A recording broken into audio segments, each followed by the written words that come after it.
আল্লাহ বলেন, তোমাদেরকে আমি আল্লাহ অনর্থক বানাই নাই, এ মানুষ তোমাদেরকে অহেতুক বানাই নাই।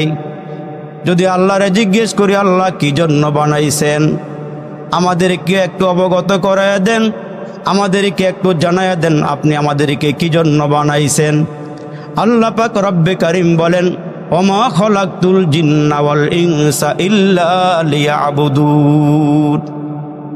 তোমাদেরকে অহেতুক বানাই নাই, তোমাদেরকে বানাইছি আমার গোলামি করবে, আমার দাসত্ব করবে, আমার বন্দিগি করবে, আমার ইবাদত করবে, আমার অধীনে থাকবা, আমার কোরআনকে ফলো করবা, নায়েবে নবীদেরকে ফলো করবা।